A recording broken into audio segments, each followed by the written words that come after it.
Muy bien. Pues buenas tardes y sean bienvenidas todas y todos a este encuentro 4J Andalucía, con el que el partido Equipo Verdes quiere celebrar sus 9 años de existencia. Soy Manuel Pérez Sola, coportavoz territorial de Eco Almería, y bueno, me va a tocar a mí coordinar este debate. Espero que sea muy ilusionante. Como decía, hace 9 años, el 4 de junio de 2011, gentes provenientes de la ecología, del activismo feminista, animalistas, de los movimientos sociales, del 15M, decidimos que había llegado el momento de que la ecología política estuviera presente en nuestro país y firmamos un montón de colectivos un manifiesto, a partir de ese momento que lo conocemos como el manifiesto 4J, que nos dio carta de naturaleza pues, a partir del día siguiente, precisamente el Día Mundial del Medio Ambiente, el día 5 de junio de 2011. En estos 9 años pues hemos tenido de todo, momentos llenos de proyectos ilusionantes, también decepciones electorales, pero en el momento en el que estamos actualmente, con una profunda crisis ambiental, social, política, económica, acrecentada por los efectos de la pandemia del coronavirus, pues es más necesaria que nunca la visión, la alternativa que estamos capaces de presentar de la ecología política desde un partido verde. Y por eso, pues, el evento que hoy celebramos no solamente es un evento de añoranza, sino también de reactivación en torno a un proyecto que aquí en Andalucía hemos bautizado como Rumbo Verde y que va a ser en torno al cual va a girar el debate que vamos a comenzar con nuestros coportavoces andaluces, Isabel Brito y Esteban de Manuel. Deciros que cuando ellos terminen va a haber unas palabras de nuestro coportavoz nacional, Florent Marsellesi, y después abriremos un turno de palabras, bien interviniendo directamente, levantando la mano a través de la aplicación Zoom o mediante el chat. Para eso tenemos a dos compañeros, a Pablo y Mar Oliver, que se van a encargar de ir recogiendo todas las palabras que se vayan pidiendo y ir dando paso. Así que sin más dilación, pues empezamos con nuestros portavoces, Isabel y Esteban, cuando queráis, palabras que se vayan pidiendo y ir dando paso. Así que sin más dilación. Muy buenas tardes, me alegra mucho saludar primero a tantas personas queridas, ¿no?, que compartimos espacio y proyecto. Y bueno, pues como acaba de plantear Manolo, nos vamos a ir alternando en el uso de la palabra, Isabel y yo, ¿no?, de manera que bueno, hemos trabajado juntos la sesión y la estrategia y para que sea más o menos, pues nos vamos a repartir los temas, ¿no? Me toca a mí hacer una introducción y en la introducción pues voy a partir de algunas claves que me parecen importantes para entender qué proyectos presentamos hoy a la sociedad andaluza, por qué nos parece que es importante y cómo creemos que se puede construir el espacio que haga posible que ese proyecto entre en las instituciones y pueda impulsar el cambio de rumbo que creemos necesario, ¿no? Bueno, hay que decir que desde 2012, desde que se constituyó Eco Verde Andalucía en la primera asamblea, pues tuvimos muy claro que el espacio que nosotros defendíamos era un espacio que desde la ecología política hacía frente a una crisis que era una crisis más que de sistema civilizatoria, ¿no? Es sistémica, por supuesto, pero creemos que es más amplia.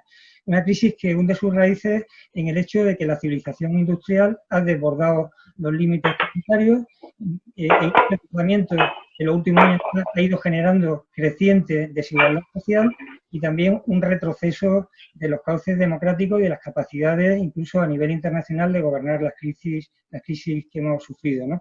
Lo vimos con mucha claridad la crisis financiera, que muchos pensamos que iba a ser una oportunidad pues, para retomar un control democrático sobre algunas cuestiones fundamentales de esa economía de casino en la que vivíamos, y no fue así, al revés, se utilizó como oportunidad para reducir la capacidad que tiene el Estado de hacer políticas públicas, de recortes sociales y económicos, y corremos el riesgo de que ahora ocurra algo parecido con esta crisis que era anunciada, que tiene las mismas raíces que la crisis climática y que no es otra que ese desbordamiento de los límites planetarios, que por una parte ofrece la oportunidad de repensar, pero por otra parte también ofrece oportunidades de profundizar en el modelo que nos ha traído hasta aquí, y vamos a ir hablando de eso a lo largo del día, ¿no? Entonces, por sacar las datas claves, ya en 2012 planteamos 4 ejes sobre los que debía de pivotar el proyecto en Andalucía. Los 4 tienen que ver con soberanía alimentaria, la primera, luego la vamos a ir viendo, soberanía energética, la segunda, económica también, y la tercera, la cuarta, que hoy bautizamos yo creo que con mucha propiedad como soberanía de los cuidados, donde vamos a introducir las políticas públicas, pero no solo, ¿no? Todo lo que tiene que ver con los cuidados. Y por último, la soberanía política, que es la capacidad de que la sociedad pueda coger las riendas de su futuro y que no se vea cada vez más limitada para poder hacerlo, ¿no? Entonces, eso ya arranca de 2012. Lo digo porque es importante el bagaje del que venimos. El año pasado tuvimos la cuarta Asamblea de Ecoandalucía, y allí hicimos una apuesta por volver a esa hoja de ruta y desarrollarla de manera que pudiéramos tener un proyecto, un espacio político que impulsara un cambio de rumbo en esta dirección, que impulsara esta soberanía y que nos permitiera a ese plazo de vista pues tener un partido más fuerte que el que ahora tenemos, que es un partido pues, que en estos años hemos tenido muchos vaivenes y creo que lo más importante que hemos hecho es sobrevivir y mantener el testigo de las ideas que hemos ido construyendo, ¿no? Y la resiliencia de las personas que todavía aquí estamos, ¿no? Pero que requiere sin duda un fuerte crecimiento para poder hacer frente de manera realista a los retos a los que nos enfrentamos.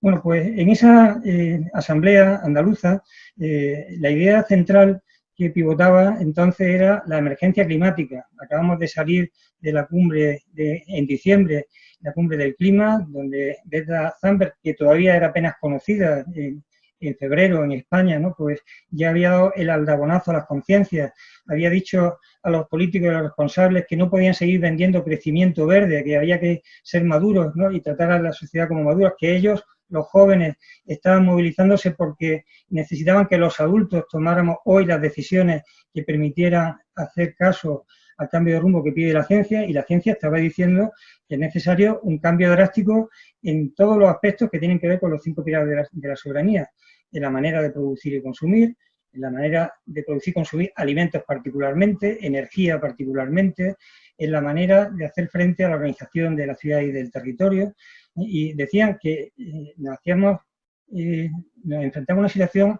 de cambios sin precedentes y que iba a requerir en muy poco tiempo pues, una gran valentía política.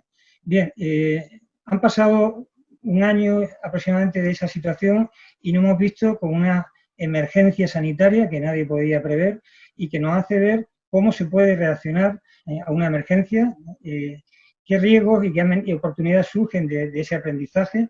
Y bueno, pues como ocurre en estas situaciones críticas, hemos tenido la oportunidad de repensar, ¿no? Y de ver de qué manera las ideas que venimos trabajando pueden dar respuesta a esta crisis.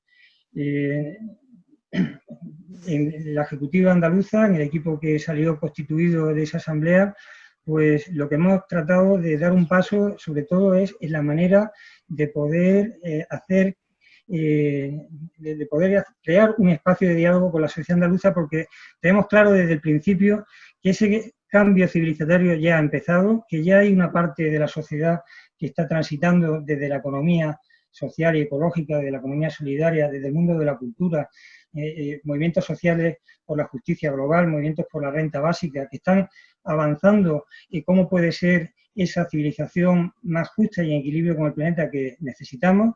Y lo que nosotros proponemos a la sociedad andaluza es que pensemos en el contexto actual, en el que básicamente encontramos 2 tipos de reacciones a la crisis sistémica en la que nos encontramos. Una, que es volver lo más rápido posible a la senda que ya traíamos, la que nos trajo a esta crisis, ¿no? La estamos viendo muy ejemplarizada en Andalucía, con ese decreto que elimina barreras ambientales al crecimiento económico y que apuesta por la economía extractiva, por el turismo de masas, apuesta también por el sector inmobiliario muy vinculado a ese turismo de masas, que son, digamos, desde un punto de vista del diagnóstico, pues nos parece políticas que van en el sentido opuesto a las que necesitamos, pero es que a nivel del Estado, pues vemos que se acaba de presentar una ley de cambio climático cuyos objetivos se quedan a medio camino de lo que está planteando la ciencia, y no estamos para quedarnos a mitad de camino, necesitamos ir al ritmo que pide la ciencia. Y por otra parte también estamos viendo cómo las prioridades del gobierno del Estado es recuperar la industria del automóvil y, en fin, es decir, volver a un modelo que es un modelo que no es compatible con los límites. En ese contexto, pues, creo que hay un espacio, y se ve más oportuno que nunca, un espacio que reivindique otro cambio de rumbo, un cambio de rumbo que en el caso de Andalucía significaría cómo conseguir la prosperidad en nuestra tierra con más justicia, haciendo frente al problema de la pobreza, que no se ha suprimido por la vía de crecimiento, sino que al revés se ha mantenido y las desigualdades se han incrementado, con un modelo que nos vuelva a equilibrar con los recursos que tiene nuestra tierra y que son muy valiosos y son los que nos hacen ver que esa estrategia de relocalizar la economía y reajustarnos a los recursos de nuestro territorio, de nuestra cultura, de nuestras empresas, de nuestro saber producido en nuestra universidad, puede ser una vía de esperanza para Andalucía. Ese es, digamos, el marco del proyecto. ¿Cómo hacerlo? Bueno, pues hemos planteado crear 5 grupos de trabajo dentro de Eco Andalucía, le llamamos grupos motores, que tienen por función ver en cada una de estas áreas de cambio, la agroecológica, la energética, la económica, la de los cuidados y la política, qué temas son emergentes, especialmente en esta situación de crisis sanitaria en la que estamos, qué actores sociales están dando respuestas, y construir espacios de diálogo son esos diálogos verdes por un cambio de rumbo, en los que con esos actores, dándole la voz a esos actores, estamos tratando de elaborar propuestas que sean propuestas políticas que, como veremos, queremos que se trasladen a las instituciones, que no sean solo espacios formativos y de creación de contenidos, sino que sean espacios para trasladar a nuestro ayuntamiento, a la Junta de Andalucía o a las instituciones superiores las propuestas que vayan saliendo en cada una de estas líneas de trabajo. Bien, esa es mi introducción general. Voy a dar una pincelada, voy a darle la palabra a Isabel, perdón, que va a introducir en concreto el pilar primero que hemos trabajado, el que nos parece que es la clave que lo sostiene a todos los demás, que es el de la soberanía alimentaria. Isabel, cuando quieras. Activa tu micro porque te desactivado.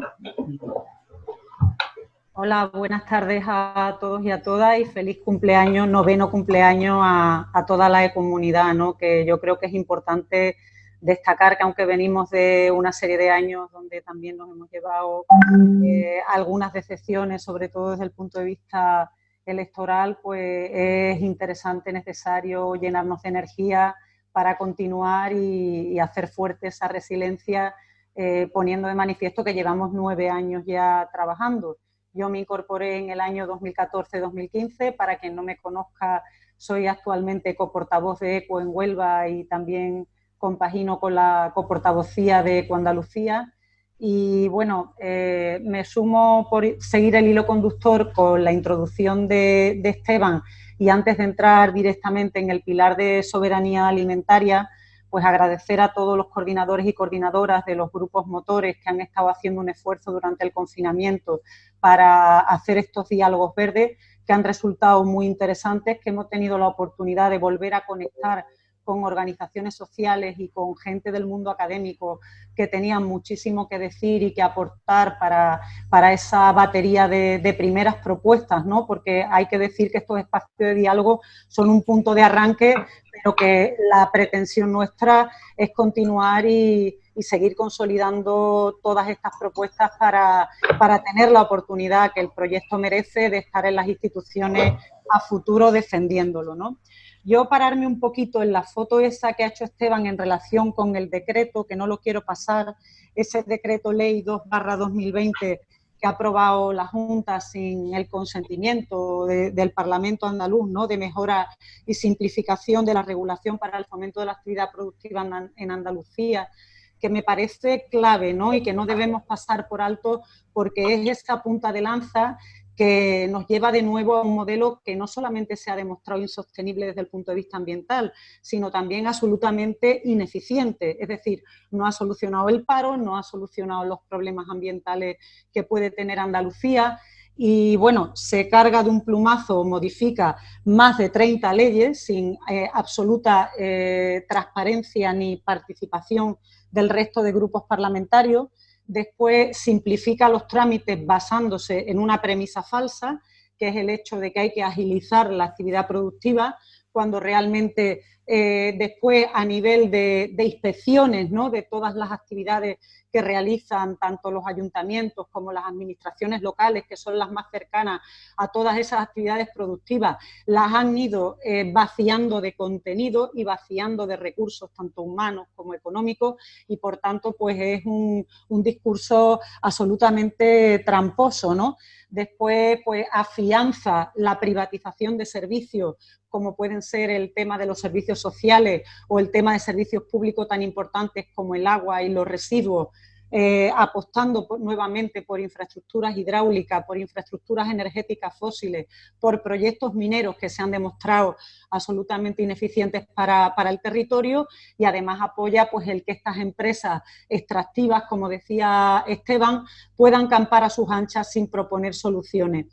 En este marco tenemos las propuestas y entonces hemos solicitado una reunión al presidente de la Junta de Andalucía. Hemos sido así de ambiciosos, pero al mismo tiempo también de propositivos, porque el proyecto de Eco Andalucía es un proyecto que siempre es propositivo, y más en el momento de emergencia de todos los niveles en el que nos encontramos, en el que exponemos estos 5 pilares y exponemos unas propuestas que creemos alternativas a todas estas que pueden plantearse en el marco del decreto ley 2/2020, ¿no?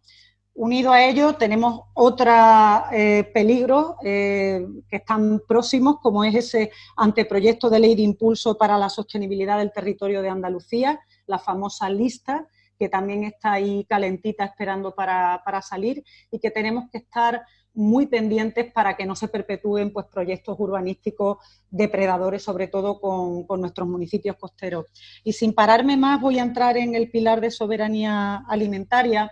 Yo especialmente he querido involucrarme con este pilar porque vengo de una provincia donde el modelo agrícola de monocultivo superintensivo está haciendo agua, y nunca mejor dicho, por todos sitios. Altamente consumidor de insumos, altamente consumidor de agua, consumidor de energía, que sostiene trabajos muy precarizados, que ahora mismo, bueno, incluso por poneros un ejemplo, tenemos a las mujeres, ¿no?, temporeras del campo en el fruto rojo, en la fresa, que 8 organizaciones acabamos de denunciar a la ONU la situación en que trabajan en el campo, un sistema de precios especulativos que no prima el trabajo del productor, de la persona que cuida la tierra, sino que el precio se pone en el destino final, no en el origen o en toda la cadena de intermediación, lo que hace que cada vez quieran aumentar más las hectáreas, cada vez tenemos menos agua con los escenarios climáticos que se plantea, y en ese contexto pues un modelo que genera residuos que no somos capaces tampoco de tratar, ¿no? Y con un excesivo consumo de fertilizantes y plaguicidas que están poniendo en serio riesgo la biodiversidad, ¿no? El modelo nuestro puede ser más o menos similar al que vive la provincia de Almería u otras provincias con monocultivo superintensivo, y en este contexto pues hay una oportunidad, y la oportunidad pasa por lo local, por poner en el centro a las personas que cuidan la tierra, por poner en valor la agroecología y empezar a hablar de soberanía alimentaria con seriedad. Ya hay proyectos incipientes en algunos municipios andaluces, yo puedo hablar de los que más conozco, que son mi provincia, que están ya tratando de enganchar a las instituciones locales en estos pequeños proyectos pilotos para empezar a crear red y conciencia en torno a un nuevo modelo agrícola basado en sistemas alimentarios locales, basado en canales de comercialización cortos, donde producción y consumo no estén absolutamente separados. Tenemos también la oportunidad que nos plantea Europa en este sentido.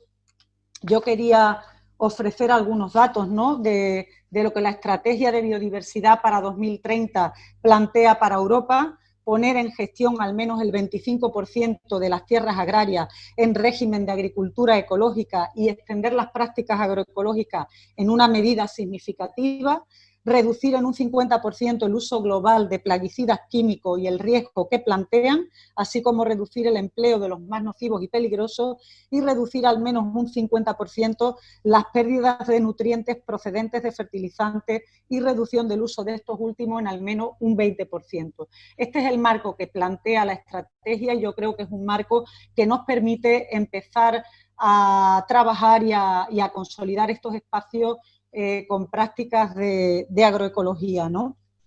En este sentido, es importante la toma de conciencia y educar desde lo público en la importancia de lo que comemos. Es decir, podemos empezar trabajando con los comedores escolares, ofreciendo productos locales, productos de temporada, productos cercanos y por supuesto, poniendo otra vez en valor esos mercados locales, que en muchos municipios pues, han sido derruidos o han sido dejados de usar desde el punto y momento en el que han empezado a construirse centros comerciales en muchísimos municipios andaluces. Yo creo que las instituciones locales en este momento en el territorio tienen una importancia vital y con ellas tenemos que trabajar, aunque sea a veces muy difícil, aunque sea a veces complicado, es necesario tejer esas alianzas que ya se están empezando a tejer entre el activismo, a nosotros en el colectivo feminista del que también formo parte, me gusta llamarlo activismo delicado, para empezar a trabajar seriamente con las instituciones locales en este cambio de modelo tan importante, con comedores sociales, pero también con las residencias de mayores, ¿no? Y con los criterios que ofrece la compra pública y de reserva social que establece la nueva ley de contratos, en los que hay que seguir insistiendo. Se están creando mesas desde las redes de economía social y solidaria para el abordaje de esos criterios sociales y ambientales que deben de estar en los pliegos de condiciones de las contrataciones que se hacen en esta línea y en otras muchas, ¿no?, a la hora de contratar servicios o suministros, y es que además la ley lo ampara esa reserva social para poder trabajar en este sentido, ¿no? Entonces, tenemos que creérnoslo porque hay normativa suficiente y lo que tenemos que tener la capacidad de crear masa crítica para poder llegar al territorio, desde abajo arriba y construyendo redes de trabajo. También nos ha parecido muy importante la formación para todas estas personas neorurales, no solamente que puedan recuperar saberes tradicionales de los agricultores de las diferentes zonas. Hay muchas zonas con huertas abandonadas y gente que está regresando a los municipios y que quiere dedicarse a la agricultura. No voy a decir que sean muchos porque sería mentir, pero que sí que hay comunidades locales de gente joven relativamente, que no ha tenido relación previa con la agricultura, que pueden ver aquí una oportunidad de tener calidad de vida, de tener un empleo, de cuidar la tierra y con unas nuevas orientaciones tanto de la política agraria común como desde las propias instituciones españolas, regionales y locales, trabajando en red para poder hacerlo real. Dentro de lo que es la soberanía alimentaria, tenemos que poner también en valor sectores muy importantes que siguen estando muy vigentes pero que están en riesgo. Por ejemplo, el caso de las dehesas. Las dehesas, como sabéis, tienen un problema importantísimo con la seca de la encina, que es un hongo que debilita el árbol hasta matarlo y que, bueno, está en estudio, hay investigaciones, pero está claro que tiene mucho que ver con el manejo de la tierra, con la falta de oxígeno del suelo, con el sobrepastoreo, con la ganadería intensiva y quedarnos sin dehesa es quedarnos sin parte de la economía local, por ejemplo, vinculada al cerdo ibérico en extensivo. Estas cosas hay que decirlas una y otra vez para que desde la política agroalimentaria o la política alimentaria común, como nos gustaría a nosotros que se denominase, se apueste por favorecer que estos ecosistemas tan importantes y por los servicios también ecosistémicos que nos prestan a todos los niveles tengan el lugar que merecen en nuestro territorio. Forman parte del mismo y no podemos seguir haciendo política al margen del territorio. todo esto desde un punto de vista económico y ambiental, pero también la soberanía alimentaria tiene mucho que ver con el trabajo y el empleo digno. Tenemos, por ejemplo, en el caso de nuestra provincia, el convenio de campo más indigno de toda España, es decir, unos salarios súper precarios, unos lobbies agroindustriales muy potentes, donde los medios de comunicación más importantes pues silencian muchas de las injusticias que se dan a diario en el sector, y no hay más remedio pues que poner el foco en lo que es la contratación en origen, que como digo, tenemos la problemática de que son leyes nacionales donde los ayuntamientos, las instituciones locales no tienen competencia, pero sí sufren todo lo que es el proceso de integración o no integración de estas personas en su marco territorial y en las condiciones en las que viven en este entorno territorial. En muchas ocasiones, pues barracones, chabolas, sin un acceso digno a vivienda, donde no se hacen verdaderas políticas de integración de esta población con la población local, porque se generan muchas inseguridades y no se trabaja en fomentar la cultura de la diversidad, y todo esto sin recursos desde lo local no se puede hacer. Son necesarias también ampliar las inspecciones de trabajo, ampliar la mediación, que estas personas no tienen mediadores que puedan asistirlos en el campo, que además son en muchas ocasiones mujeres rurales muy pobres, que no conocen el idioma y que se ven abocadas a situaciones bastante injustas, y por eso no quería dejar de ver la importancia que tiene el trabajo decente y digno y la vinculación que sigue teniendo la pobreza a las mujeres. Por último, deciros que desde la soberanía alimentaria y desde la agroecología tenemos también una oportunidad muy importante de que aquellas personas que han vivido ajenas a su territorio o han sido reacias a las figuras de protección ambiental que se han puesto a disposición en su territorio porque no se han visto compensados con beneficios económicos o lo han entendido como una falta de desarrollo para sus municipios, el conservar los espacios naturales, la agroecología y la soberanía alimentaria es una oportunidad para que la biodiversidad sea mucho más considerada por la población local, porque va a ser el elemento central para poner en el centro la calidad de vida, el empleo decente y evitar la despoblación del mundo rural y tener esa vitalidad de ciudades medias conectadas con esos municipios suministradores de alimentos tan importantes. Y poco más. En el debate, si queréis, podemos profundizar porque es un tema que, como veis, tiene muchísimas aristas y da para una charla absolutamente autónoma. Bueno, da gusto verte, Isabel. Qué claridad de ideas hablando de agroecología. Bueno, pues yo voy a hablar del siguiente pilar de la estrategia, que es el de la soberanía energética. Un pilar que me parece clave en estos momentos porque hay un gran consenso cada vez más en que es necesario hacer una transición energética, y lo que aporta el concepto de soberanía es el control por parte de las comunidades de ese proceso. Desde el punto de vista político me parece clave que apostemos por las comunidades energéticas, que son comunidades locales, tanto en el ámbito rural como en el urbano, por la producción energética sobre los techos de nuestros edificios.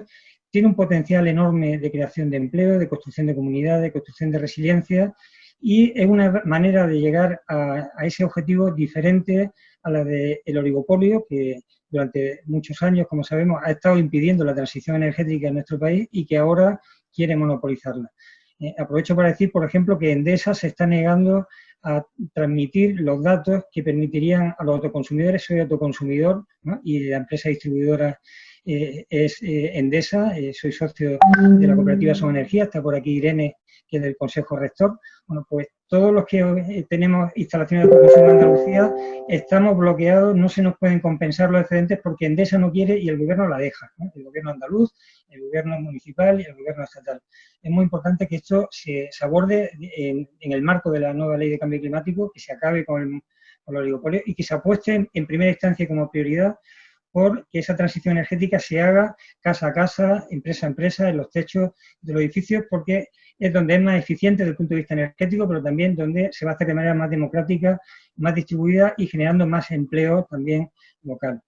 Pero es muy importante hablar de esto también porque desde el nuevo Acuerdo Verde que se está impulsando tanto a nivel europeo como español, parece que basta con hacer la transición energética y seguir consumiendo como antes. Parece que la ecuación transición energética que van a hacer los oligopolios más coches eléctricos que hacen las empresas automovilísticas nos resuelven el problema y sería un gran error caer en ese diagnóstico falso. No es posible hacer una transición energética sin una reducción drástica del consumo de energía. Por tanto, en este grupo vamos a trabajar desde ese diagnóstico en medidas que reducen el consumo de energía y las emisiones y en medidas que democratizan el acceso a la energía.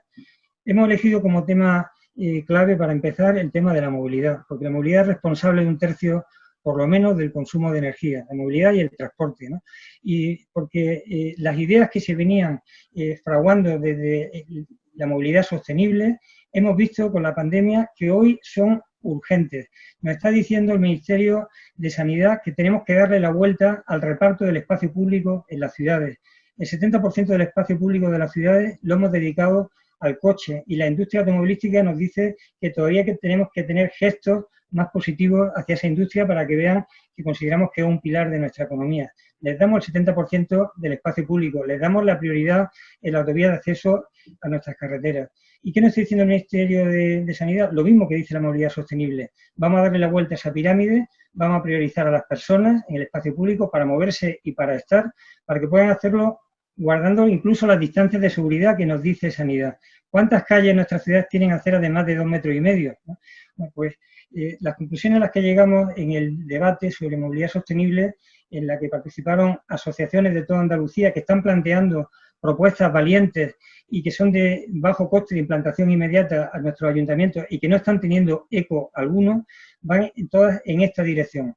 Con urbanismo táctico, con operaciones de muy bajo costo, preparar nuestras ciudades para que podamos movernos a pie, en bicicleta o en vehículos de movilidad eléctrica personal, patinetes, para entendernos, como prioridad. Londres está planteando multiplicar por 10 los desplazamientos peatonales y ciclistas para que la ciudad no colapse, ¿no? Y nosotros estamos viendo cómo volvemos a darle la oportunidad al coche de llenar las calles porque no nos atrevemos a contrariar ni a la industria automovilística ni a la cultura automovilística que tenemos todos metidos dentro.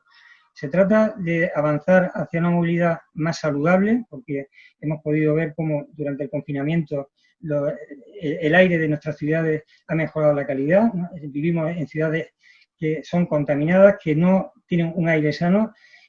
Entonces, el reto es, ¿podemos volver a la actividad manteniendo el aire sano? Sí, si tomamos estas medidas que muchas ciudades ya han implementado, Vitoria, Pontevedra, en España ya habían transitado en esta dirección y que como en todos los temas que vamos a ver, lo que se trata es de escalarlas muy rápidamente, ¿no?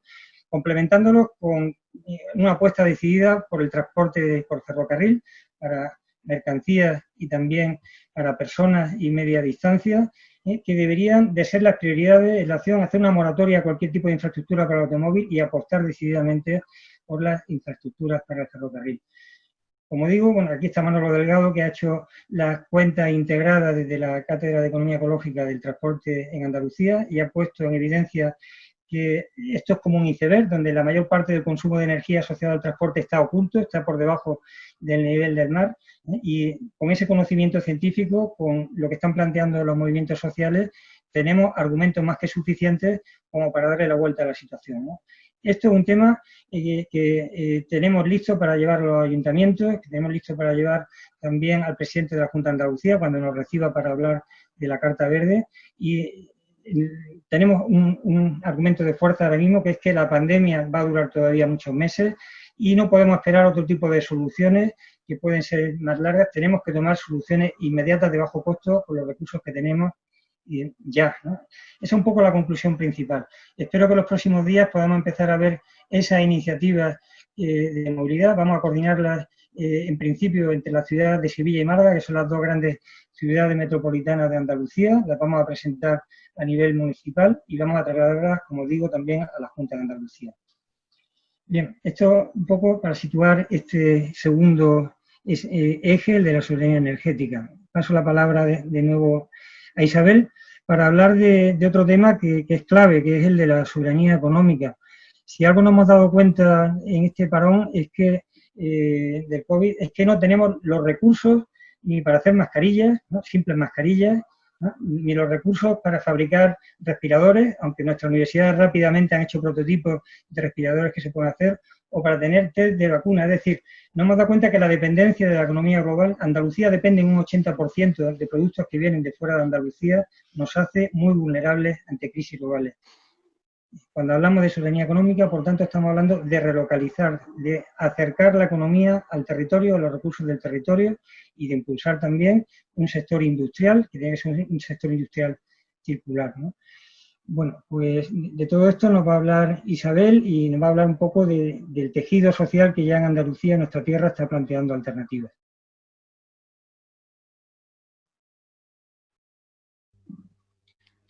Bueno, pues siguiendo de nuevo el hilo de Esteban, a mí me gustaría que como marco volviéramos a tomar a nivel energético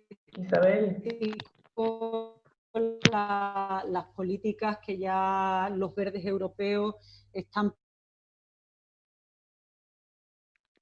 Isabel, se te está entrecortando. No se te escucha. ¿Escucháis? Venga, prueba ahora. Sí, la conexión. ¿Ahora? Sí, prueba, ¿Sí? prueba. ¿Me escucháis? Sí, sí. Es que tengo la conexión un poquito inestable hoy, ¿eh? Sigue, sigue. ¿Se escucha? Sí, sí. Ah, bien, bien. Pues contribuir a que la Unión Europea sea neutra en emisiones en 2040, con una reducción del 65% de las emisiones de gases de efecto invernadero.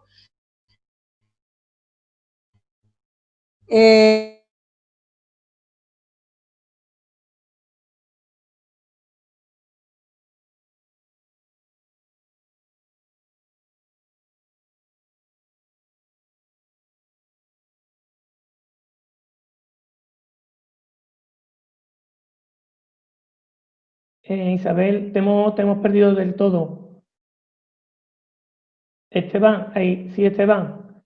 Si puede, ¿no? Tú continúa aunque salga en el siguiente punto hasta que recuperemos a Isabel. Sí, sí, vamos a darle la oportunidad, a ver si conseguimos. Estas son las cuestiones que estamos viendo en el día a día los docentes, ¿verdad, Marc? Que tenemos que seguir manteniendo nuestra actividad por este medio, que nos ha salvado por una parte, pero por otra, pues también nos hace vulnerables ante las debilidades tecnológicas. Bueno, pues mientras Isabel recupera la conexión, voy a introducir el siguiente pilar, ¿no? Decía al principio que si algo hemos aprendido en esta pandemia es que los cuidados pasan al centro. Algo que la economía feminista viene planteando desde hace mucho tiempo, que desde el ecofeminismo se pone en el centro y que tiene que ver con esa dimensión de los cuidados que es pública, es decir, sin una salida pública potente con recursos, pues hemos visto que hay comunidades que lo han pasado muy mal, ¿no?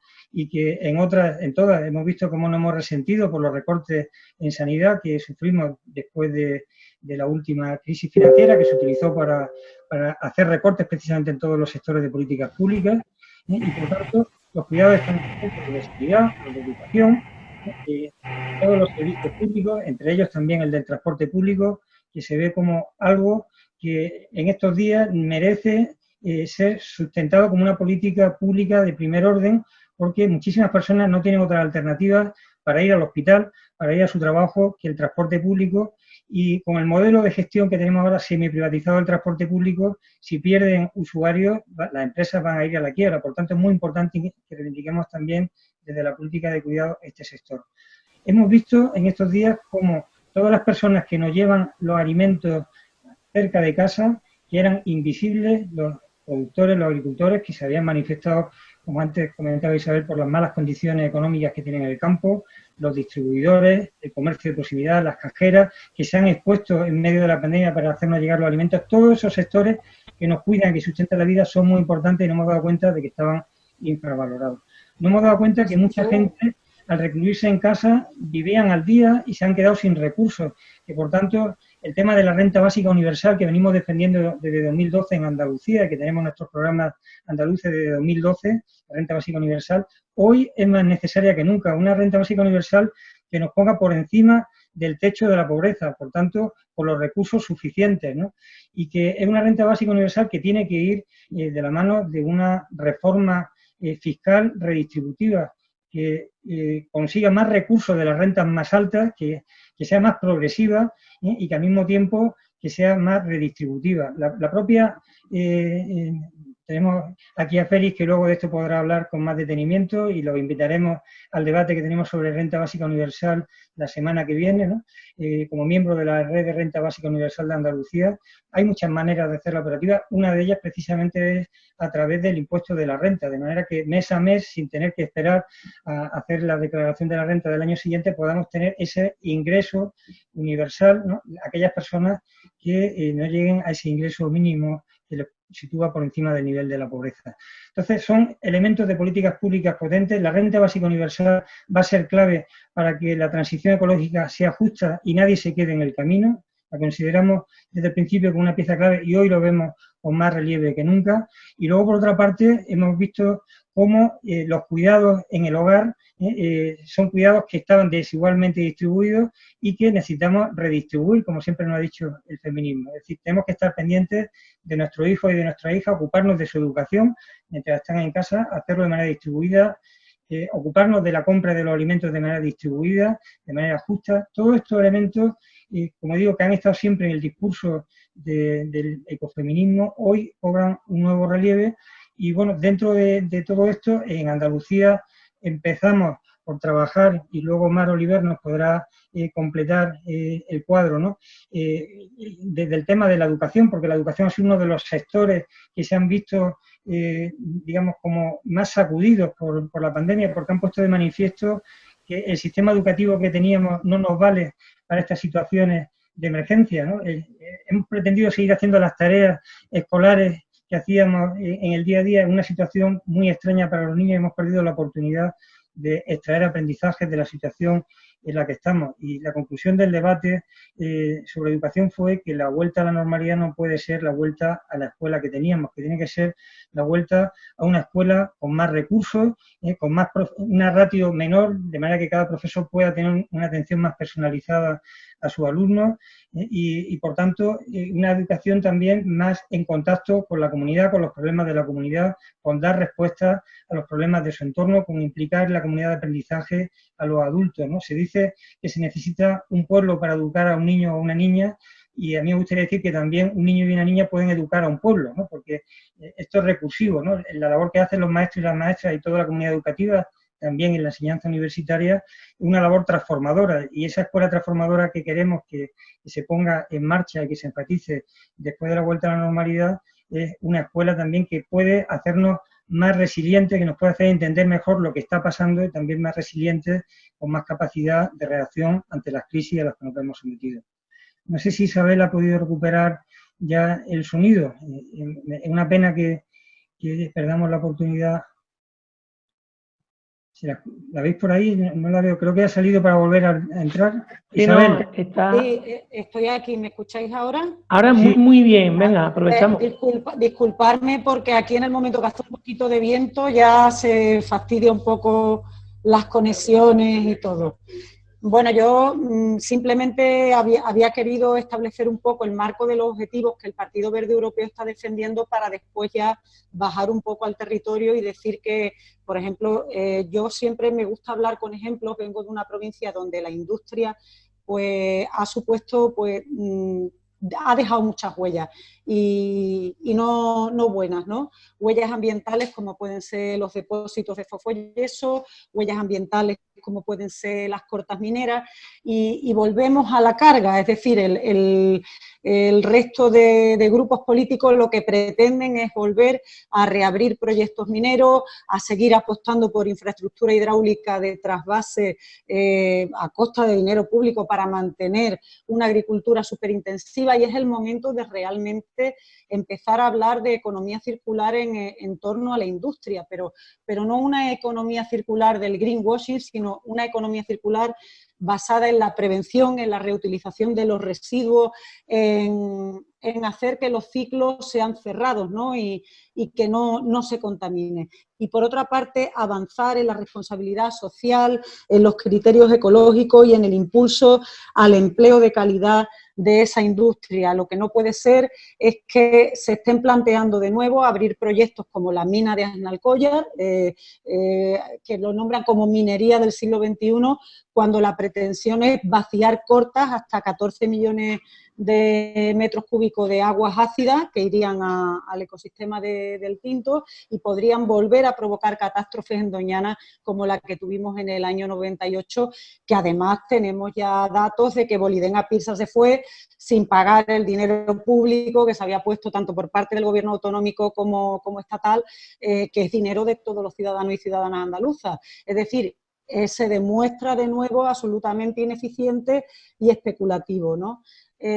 O, por ejemplo, para el tema de fosfoyesos, por no irme muy lejos, pues que tengamos que seguir teniendo ahí pues el mayor vertedero de residuos industriales de toda Europa. Eso no es economía de futuro, eso no es economía ecológica, y yo creo que hay espacio para una industria local, anclada al territorio, que transforme el producto local y muy vinculada a la economía, a la economía circular, pero también a la economía social y solidaria, a un tejido de pequeñas y medianas empresas que al mismo tiempo también puede empezar a nutrirse de modelos de financiación ética y sostenible. De hecho, la banca ética está tomando un peso ya en el territorio, quizás no tanto, no es tan conocida a nivel ciudadano, pero sí están ya haciéndose un hueco para promover proyectos locales colectivos, donde la gente también tiene derecho a saber qué destino tiene su dinero, que la gestión de estas instituciones financieras sea una gestión participativa, abierta, democrática y que financie proyectos ligados al territorio.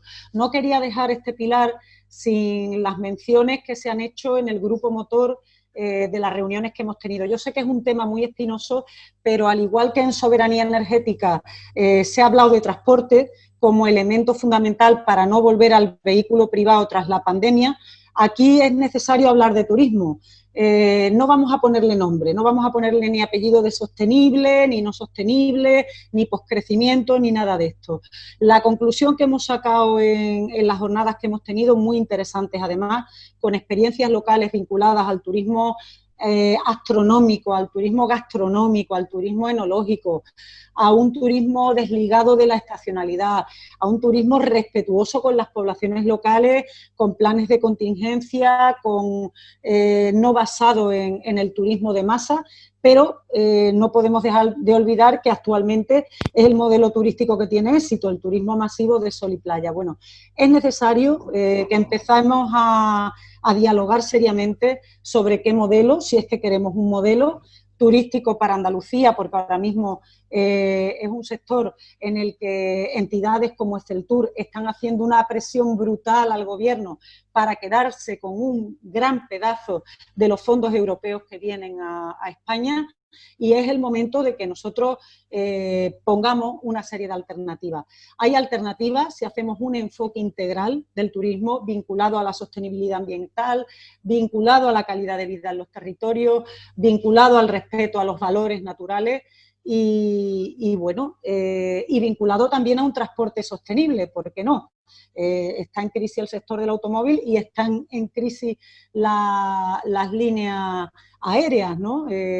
Y estamos asistiendo a cómo los gobiernos europeos están rescatando a estas industrias y también el gobierno español pretende, o al menos va a intentar hacerlo, y que hay alternativas. Yo quiero poner el ejemplo también de Francia, aunque me salga un poco del pilar, pero también me parece bastante transversal al tema turístico, del esfuerzo importante económico en inversión e incentivo que está haciendo el gobierno francés en colaboración con las federaciones de asociaciones de usuarios de la bicicleta por la bicicleta, incentivar el transporte a la bicicleta a los puestos de trabajo, incentivar a las empresas que también facilitan a los trabajadores su acceso al trabajo, incentivar también nuevas empresas vinculadas a la reparación de bicicletas, a la formación en el manejo de la bicicleta. Es importante que vayamos tratando de estudiar esas transiciones. Se hablaba el otro día de la situación de Alcoa y de la situación de Nissan y que no iba a afectar a Renault, a la fábrica, por ejemplo, que tenemos en Sevilla. No afecta de momento. Tenemos que ir trabajando en una transición para que, llegado el momento, esa transición se ajusta para los trabajadores y para las trabajadoras y hay espacio para ello. Desde la economía social y solidaria, desde el territorio y desde las finanzas éticas y sostenibles. Muy bien, gracias, Isabel. Bueno, para terminar y ya dar paso al debate, el último aspecto de la soberanía que defendemos, el de la soberanía política, entendido, como decíamos en la introducción, como la capacidad que tenemos que tener las ciudadanas y los ciudadanos de decidir en la polis, ¿no? La polis griega es una polis en la que las decisiones se toman entre todos, se delegan, es decir, estamos hablando de profundizar en mecanismos de democracia participativa, porque ante crisis como las que nos enfrentamos, que exigen cambios, como decíamos, civilizatorios, cambios culturales muy importantes, cambios en nuestros hábitos de movernos, de consumir, etcétera. Si no generamos espacio de democracia participativa, lo que hacemos es abrir el espacio a sistemas cada vez más autoritarios de gestión de las crisis, ¿no? En ese sentido, este grupo que coordina nuestra compañera Menti y Andrés, pues lo que plantea es como el mecanismo o herramientas que permitan que todas las propuestas que van saliendo de los grupos motores de estos debates que tenemos con la sociedad, pues encontremos vehículos de trasladarlas a las instituciones, ¿no? De manera que tengamos presencia. De entrada, todas estas líneas de propuestas temáticas van a ir respaldadas de un llamamiento que hemos hecho al presidente de la Junta de Andalucía. Sabéis que le hemos enviado una carta verde, una carta por vídeo y por escrito, y estamos en contacto con su gabinete pues, para concertar una reunión en la que le queremos plantear la colaboración de Govern de Andalucía para llegar a construir un pacto social en Andalucía que nos permita ver el cambio de rumbo, ¿no? Partimos de posiciones, lo sabemos, muy diferentes, casi contrapuestas, ¿no? Porque frente al modelo de apuesta por el urbanismo especulador, otra vez, ¿no? Por aprovechar las inversiones internacionales que antes de la pandemia querían invertir en Andalucía, no sabemos si hoy seguirán interesadas en esas inversiones o no, pero quieren allanarle el camino a esos inversores, especialmente interesados en el litoral y en todos los territorios de interés turístico. ¿No? Pues frente a ese modelo que fue el que ya ensayamos, ¿no? Y produjo el estallido de la burbuja inmobiliaria financiera, plantear este otro cambio de rumbo hacia un modelo productivo mucho más equilibrado, mucho más basado en las pequeñas y medianas empresas de Andalucía, y donde las decisiones que tomemos tienen que ser fruto de un debate social que parta del diagnóstico. Es que no se está haciendo ningún diagnóstico de la situación por parte, creemos, que ni del gobierno andaluz, pero me temo que tampoco desde el gobierno del Estado.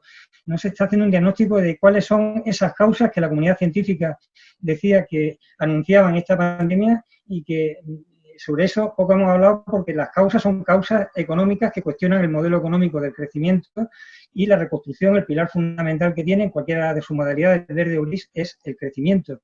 No lo olvidemos, ¿no? Por tanto, no interesa hacer diagnóstico, por eso es tan importante manifiestos como el que hemos promovido desde la Universidad Andaluza, ¿no? En el que ponemos el énfasis en un diagnóstico sobre las causas que provocan la crisis sanitaria y la crisis ecológica en general, para desde ahí, desde los principios de la economía ecológica, dar salidas que estén en línea con los conocimientos científicos que tenemos. Los conocimientos científicos que tenemos son incompatibles con las políticas de crecimiento. Bueno, con esto termino mi ronda de intervenciones. Le dejo una última palabra a Isabel y, si os parece, abrimos ya el debate. Tenemos a Flores Marcellés y nuestro coportavoz. Le daremos la palabra a continuación, ¿vale? Isabel. Yo no me quiero extender mucho más, pero como perdí la conexión, no sé si tú llegaste a comentar las ideas fuerza que habían salido del equipo que había hablado de educación en el marco de soberanía de cuidados con las claves que dio Mar. No sé si tú las has comentado, ¿no? La he comentado, si es lo que se ya aprovecha.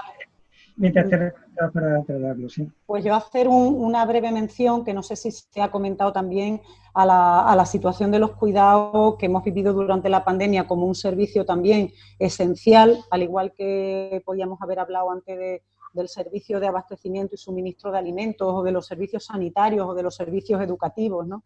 Y no dejarme por detrás el trabajo de cuidados y a las trabajadoras del hogar. Por daros alguna cifra, se estima que de los 67 millones de personas trabajadoras del hogar en el mundo, el 80% son mujeres. La fuerza del sector está en las mujeres.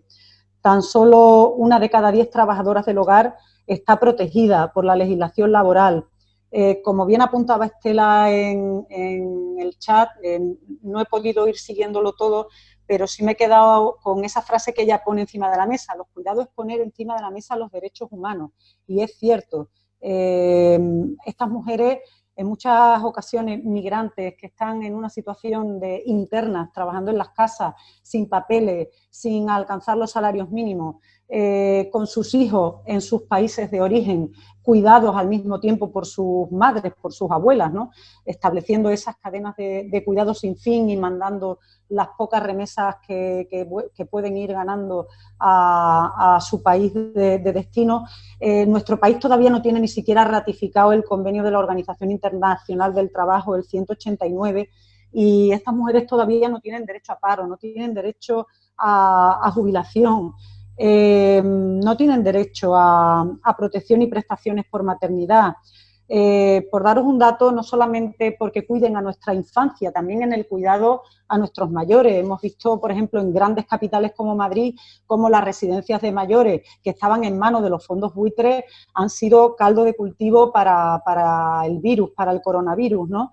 En 2030 habrá más de 100 millones más de personas mayores y 100 millones más de niños y niñas entre 6 y 14 años que necesitarán atención y cuidado en todo el mundo. Ha llegado el momento de que los cuidados se pongan en el centro de todas las políticas y avanzar en corresponsabilidad, pero no solo en corresponsabilidad familiar, sino en corresponsabilidad de las instituciones públicas y corresponsabilidad también en la redistribución de esos trabajos de cuidado no remunerados, ¿no? Y también representar a esas proveedoras de cuidado que están más excluidas, representarlas porque están garantizando la vida y la vida que actualmente tenemos. No queremos volver a esa nueva vida, pero en esa transición que queremos hacer es fundamental que ellas tengan sus derechos absolutamente cubiertos, ¿no?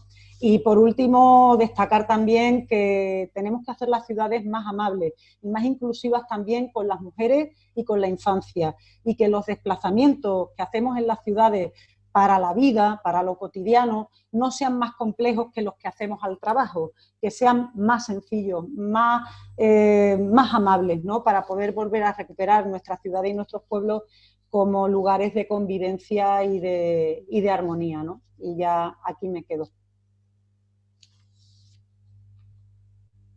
Muy bien, pues gracias. Yo creo que, Manolo, seguimos con la siguiente fase, ¿no? Sí, por eso iba a decir que, si queréis, antes de, aprovechando que ya Floren se ha conectado, le dejamos unos minutos la palabra para que nos salude y nos dé un poco su concepción a nivel de ecoestatal, y inmediatamente abrimos el turno de intervenciones. ¿Vale? Floren, cuando quieras. Hola, buenas tardes a todas y todos. ¿Me oís bien? Sí. Muy bien, muy bien. Se te ve bien también. Siempre hay que asegurarse ahí con esas nuevas tecnologías que estemos bien conectados. Pues es un placer estar con vosotras y vosotros. Os he escuchado con mucho gusto, con todas las ideas que habéis ido comentando sobre soberanía energética, agrícola, agroalimentaria, de cuidados, política energética. Desde luego, tenéis que saber que estamos plenamente alineados con el trabajo que estamos haciendo desde Ecofederal en el mismo sentido. Además, solamente como anécdota, el documento que hemos presentado a nivel federal sobre las propuestas para una reconstrucción verde y justa se llama Un nuevo rumbo para el día después, ahí retomando esta palabra que habéis vosotros puesto encima de la mesa desde el principio del rumbo verde, nuevo rumbo. Esto es la idea, porque además nuevo rumbo a diferentes niveles. Y hoy, como es el cumpleaños de EQUO, me gustaría empezar recordando que también aquí en EQUO estamos en un nuevo rumbo porque después de 9 años y de tantas cosas que hemos vivido juntos y juntas, que hemos aprendido, que hemos superado, que hemos celebrado, pues estamos ahora mismo en una nueva etapa de EQUO, sin duda. Una nueva etapa que yo siento como ilusionante, porque después de un año, el último sobre todo que ha sido muy duro, hay que reconocerlo, pues ya estamos viendo una salida para un Partido Verde como el nuestro y una capacidad de poder pesar poco a poco en el panorama político. Entonces, por eso me alegra ver todo este trabajo que estáis haciendo en Andalucía, porque veo que el nuevo rumbo, este rumbo verde, lo estáis poniendo en práctica de forma muy potente.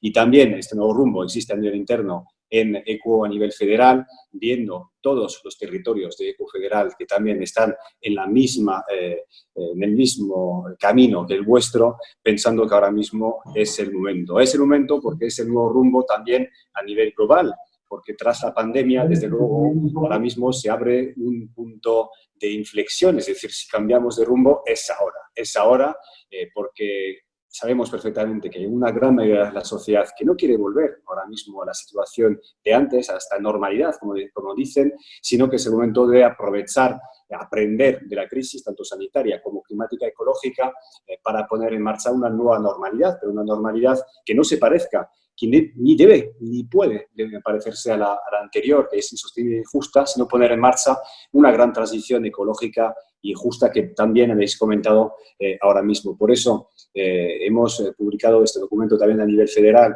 sobre el nuevo rumbo para ir después, porque es el momento de plantear esa transición. Estamos en un momento de inflexión, un punto de inflexión que nos permite realmente plantear esta gran transición social, ecológica, a través de la movilidad, a través de la energía, a través del sector agroalimentario, a través, por supuesto, también de la reconversión industrial verde, a través también del cambio de modelo de turismo, que también habéis comentado, que eso es fundamental. Y vemos que además muchos movimientos, muchas organizaciones, mucha ciudadanía está esperando también estas ideas que estamos aportando. Yo solamente quizás deciros que este documento lo estamos presentando ahora mismo a muchos colectivos sociales, sindicales. Hoy, por ejemplo, estábamos con el secretario general de Comisiones Obreras, también con las grandes organizaciones ecologistas, que la acogida es muy buena porque realmente estamos aportando, ahora somos de los pocos partidos, de hecho, no sé si lo único, pero los pocos partidos que estamos aportando realmente documentos, ideas, tanto en andaluz como a nivel federal,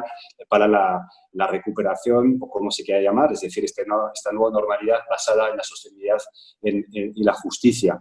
Este documento, estas ideas, las estamos llevando con Inés Sabanés en la Comisión de Reconstrucción ahora mismo, que por desgracia tiene muchos problemas para poder despegar, porque a unos partidos les gusta más la política del ruido y del fango, como bien estáis viendo por desgracia, pero nosotros seguimos pensando que necesitamos una política útil, cooperativa y constructiva, y es lo que estamos haciendo en esta comisión de reconstrucción, aportando ideas para esta transición ecológica y justa. También tenemos por delante uno de los hitos más importantes, que es la ley de cambio climático y transición energética.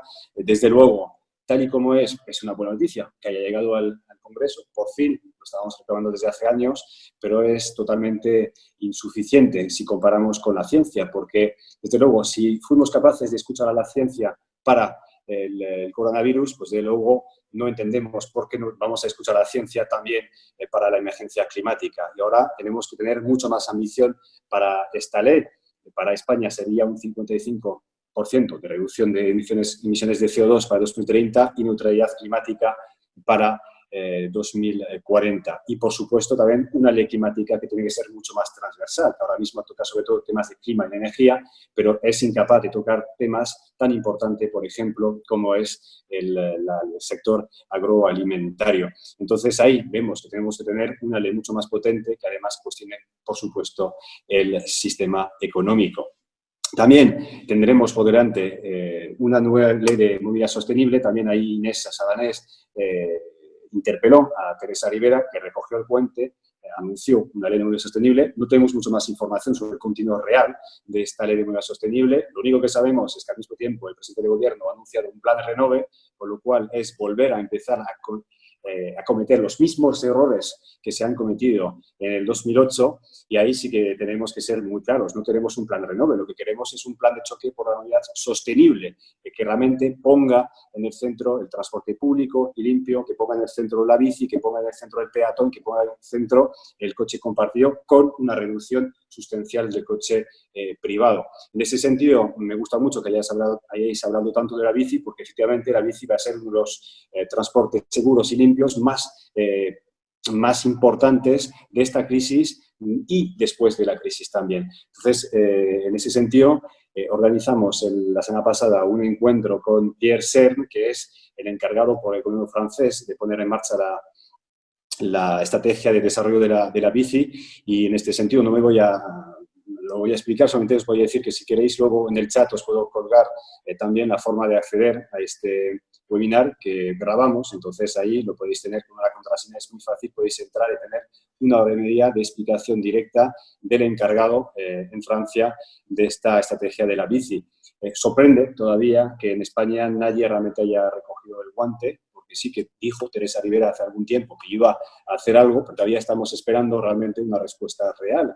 Entonces, la bici es, de verdad, uno de los transportes seguros y limpios más interesantes de cara a la pandemia y el día después de la pandemia. También, como habéis comentado, el tema de la agroalimentación, pues desde luego esto es un tema en el que nos vamos a volcar cada vez más, sobre todo a nivel europeo, porque, como bien sabéis, la política agraria común se juega en Europa, principalmente. Es una política de competencia exclusiva europea, es el 30% del presupuesto europeo, y ahí ya estamos hablando con el Partido Europeo para ver cómo podemos empezar cuanto más puede ser para tener una transición agroecológica del campo con una producción y un consumo más relocalizado y resiliente, y poner en el centro a las personas agricultoras, a la naturaleza y a la soberanía alimentaria. Con lo cual, eso va a ser también una de las patas, una de las prioridades que tenemos de cara a esos próximos meses. Como podéis ver, pues no nos falta trabajo, desde luego, ahora mismo, para nada.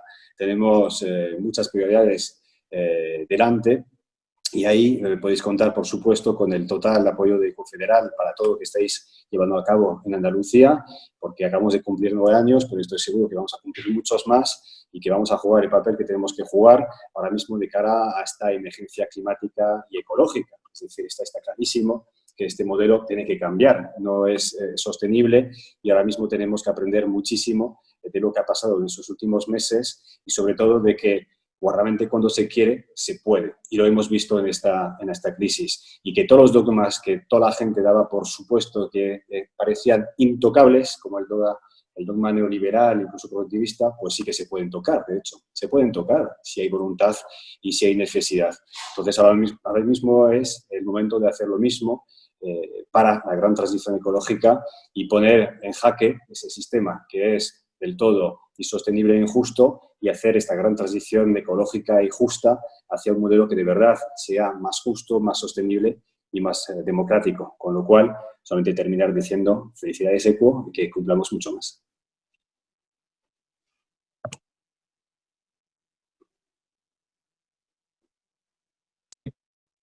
Gracias, Floren. Si os parece, vamos a empezar con las intervenciones. Así que, Mar, tú tienes los turnos de palabra o el chat. Empieza a darle curso. Manuel, de momento no hay ninguna palabra pedida. Coral, ya tenemos una palabra. Mar, pon el vídeo cuando puedas, por favor, si puedes. Vale, vale. Es que había cambiado de sitio, no sabía. Coral acaba de pedir la palabra. Y después José Luis. Campos. ¿Ya puedo? Hola. ¿Se me oye? Perfectamente. Vale. Hola a todos. He llegado un poco tarde por mis problemas con la informática, vamos. Básicamente eso. Lo siento. Entonces me he perdido intervenciones, pero bueno, he visto algo y oído de Isabel y a Floren completo. Yo voy a hacer mi aportación, si sirve de algo, desde el Movimiento de Vida Independiente. Un poco creo que he captado lo que se ha dicho aquí, básicamente. Bueno, yo quiero, como siempre, dejar constancia de que los derechos humanos, si no son tenidos en cuenta... Coral, ¿sí? soy Abraham, perdona que te interrumpa. Se te escucha con muchísimo ruido. No sé si es de los cascos. No, sí, seguro. Es que tengo un problema, ya te digo. No sé qué hacer con ello. Bueno, pues verá, en cualquier caso, eso ve muy al grano, ¿vale? Porque el ruido es Vale. muy molesto. Gracias. Son básicos democrático que se puede decir. Y una de las cosas que ha puesto en relieve y ha puesto sobre la mesa esta pandemia es que no se respetan. Y bueno, hay que pensar en la cantidad de muertos que han caído en las residencias, sobre todo personas mayores. Eso es una pregunta. Coral, perdona. Coral, hemos pasado que no se te escucha nada. No se escucha nada, ¿vale? Damos paso, ¿vale? A otra persona, en este caso, a ver si... Yo creo que puede tener que ver con lo de los cascos, ¿eh? Pero a ver si tiene cascos o algo.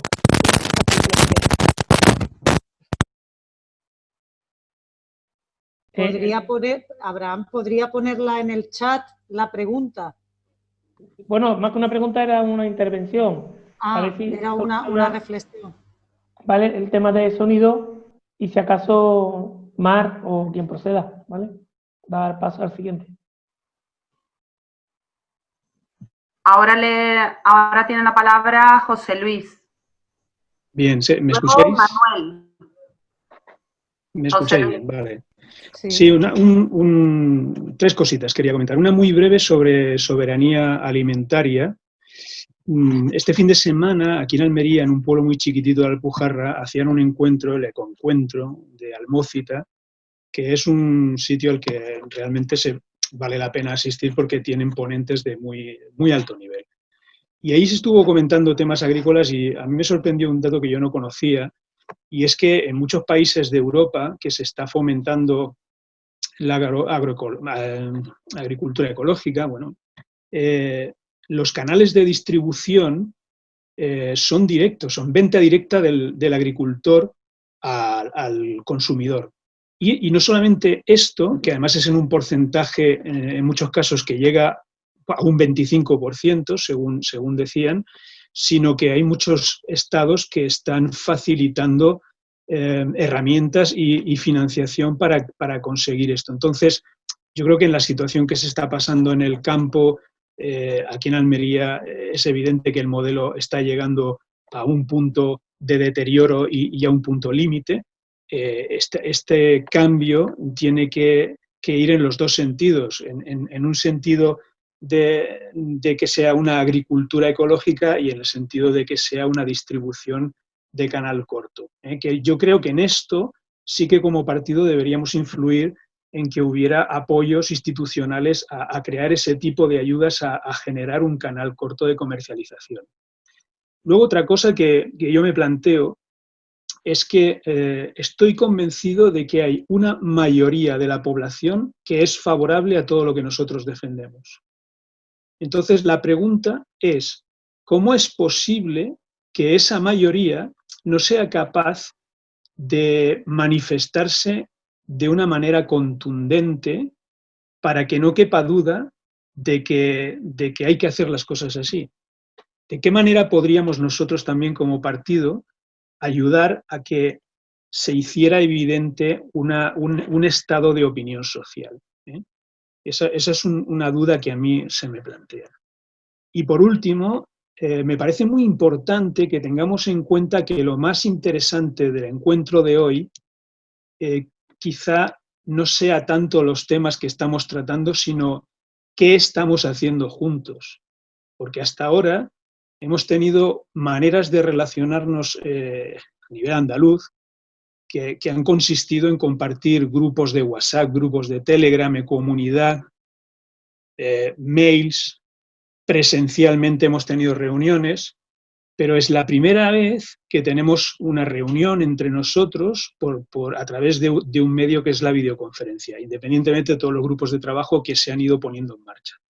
Entonces eso me plantea que una de las cosas importantes que tenemos que trabajar es cómo nos relacionamos nosotros, qué cosas intercambiamos, qué cosas aprendemos juntos y qué herramientas tenemos para conseguir eso. Estas eran las 3 cosas que os quería comentar. ¿Y cómo se pide la palabra? Pues, ¿tu nombre cuál es? Ya la estás pidiendo. Tú me apuntas después del último, ¿no? Vale, Manuel. Pues ahora va otro Manuel, Manuel R. Peula, después Estela y después vas tú, ¿vale, Manuel? Manuel, ¿me has dicho, perdona? Delgado. Vale, gracias.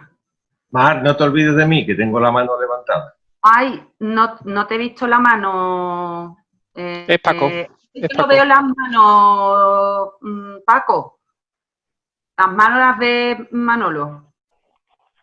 Te apunto también, ¿vale? Después de Manuel, Paco. Muy bien. Paco Soler eres, ¿verdad? Vale. Pues tiene la palabra Manuel Peula. Bien.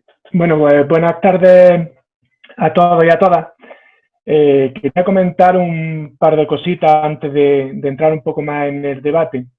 Y es lo siguiente, ya hace muchísimo tiempo, digamos, que me empecé a desligar un poquito del movimiento ecologista. Estaba en una asociación aquí en Granada y lo fui dejando por diferentes circunstancias. Tuvimos parte con Ecologistas en Acción, el grupo era la asociación Buxus en la costa de Granada. Y en todo este periodo lo que sí es cierto que me he dado cuenta, con respecto a lo que ha dicho el compañero anterior, es que realmente muchas veces nosotros nos encerramos mucho en nosotros mismos y tenemos nuestros propios grupos, nuestro propio ambiente, pero a la sociedad no se traslada, o no hemos conseguido hasta ahora llegar de manera un poco más directa, explicando de manera un poco más razonada la línea que nosotros queremos llevar. Y cuando me refiero a líneas razonadas, es que hasta ahora en muchos casos se nos ha estado viendo más como personas que simplemente nos negábamos a hacer algo y no se estaba haciendo propositivo como ahora mismo pues el CUES, digamos, está haciendo. Sin embargo, se nos sigue viendo como esa parte de la sociedad que simplemente lo que quiere es, pues, digamos, la parte ecológica, solamente ecología, y no hacer otra serie de propuestas en las que tendríamos que incidir un poquito más. De hecho, mi vida laboral hasta hace relativamente poco ha sido el tema de asesoramiento agrícola. Soy biólogo y he estado en un mundo de técnicos agrícolas, con una grandísima diferencia en la concepción de lo que es. He estado en la Asociación de Cooperativas de Granada, en la Federación de Cooperativas de Andalucía, y realmente el agricultor lo que demanda, aparte de cualquier otra cosa, no es tanto, y lo que nos ve como más competencia en el tema ecológico, lo que está demandando muchísimo es el tema de la distribución, como ha dicho el compañero. Lo que no puede ser es que los agricultores tengan que estar mal vendiendo sus productos, que es la mayor problemática que tienen. También es cierto que en gran parte el propio agricultor es culpable de ello. Pero nosotros no hemos sabido llegar a ese agricultor. Cuando hablo de agricultura me puedo referir a cualquier otro ámbito de la sociedad. Nos pasa también en la parte de la escuela, de la docencia, en la cual ahora mismo soy docente, que no estamos llegando de una manera directa. Podemos entrar dentro de la sociedad, que nos empiecen a ver como una alternativa real. Y en este sentido es sobre todo lo que a mí más me he percatado de cuando estaba dentro, que parecía que efectivamente había muchísima más conciencia, hay más afinidad, a cuando me he salido fuera. Cuando he estado por fuera, ya no he estado tanto dentro del ámbito de la asociación mismo, es cuando empieza a ver que sí, que la gente nos ve como cosas coherentes que se pueden decir, estamos contentos con ellas, pero que realmente no podemos ser una alternativa, puesto que, por ejemplo, volviendo a lo que se comentaba de la industria automovilística, bien, pero ¿cuál sería la alternativa que nosotros provocaríamos? Lo que ha comentado la compañera de la parte de Huelva, con la industrialización, los problemas que ha dejado esa industria allí.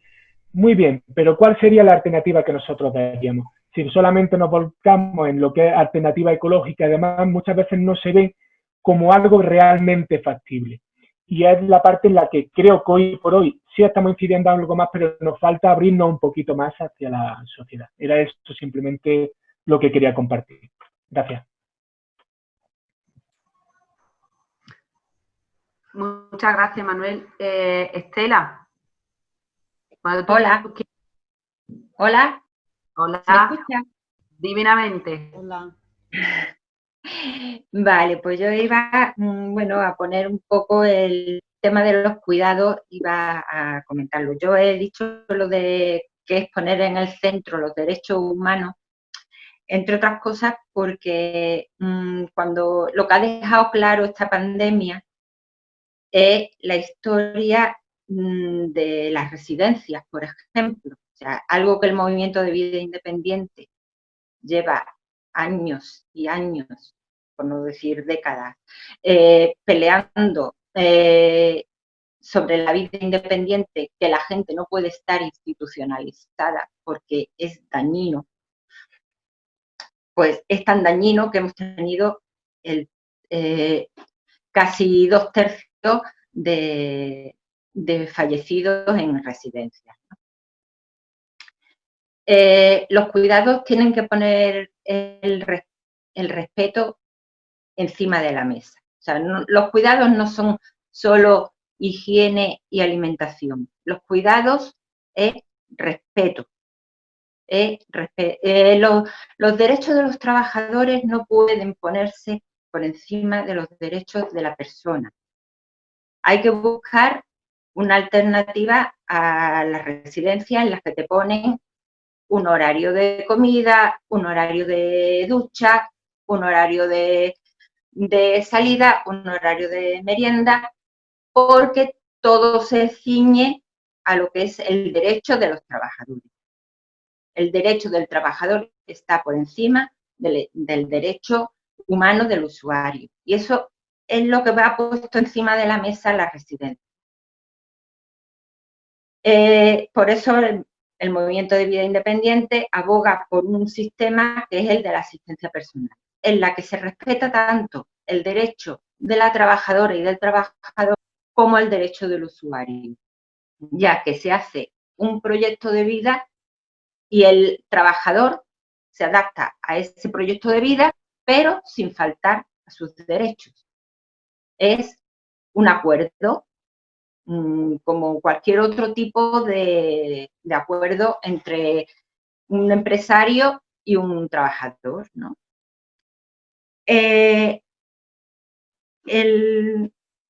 La convención es muy clara. La Convención de los Derechos de las Personas con Discapacidad es muy clara. Hay que ir a la desinstitucionalización. Estamos de acuerdo en que no podemos quitar las residencias de un día para otro. Como tampoco... Pero lo mismo que estamos buscando, un modelo de escuela diferente en la que los niños no estén institucionalizados en la escuela desde las 7:30 de la mañana hasta las 8 de la tarde, porque los padres tienen que trabajar. El poner el cuidado y la vida en el centro significa que hay que buscar jornadas de empleo en las que los padres puedan conciliar el trabajo con la familia. Y de hecho, esto ha puesto también encima de la mesa que se puede buscar otras formas de empleo, otras formas de organizar el trabajo, que se pueda conciliar tanto la vida familiar como la laboral, que haya una flexibilidad en los horarios para poder eso. De hecho, eso no es nuevo. Cuando la Primera Guerra Mundial, que los hombres estaban en la guerra y las mujeres se hicieron cargo de las fábricas, las mujeres tenían su hora para dar la teta y su hora para cuidar de los niños. Y esa hora no era una hora predeterminada. Surgía cuando había la necesidad de darlo. Bueno, y simplemente eso. Creo que ECO debe de apostar por la vida independiente y por la asistencia personal. Y el sistema de residencia hay que ir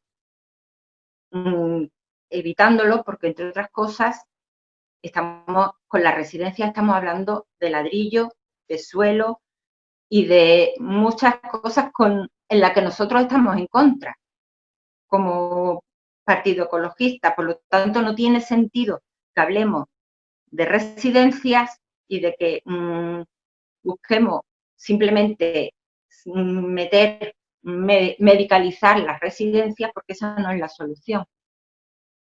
Puede ser la solución en cierto grupo de personas que muy residual, pero en cuanto vayan dando otras alternativas, lo más probable es que la residencia se acabe. Y la residencia es un sistema capitalista que usa los cuidados como productividad, no pone los cuidados como derecho humano, y eso es lo que tenemos nosotros que evitar. Tenemos que salir de aquí con otro modelo diferente de cuidados. Muchas gracias. Gracias, Estela. Manuel Delgado y después Paco.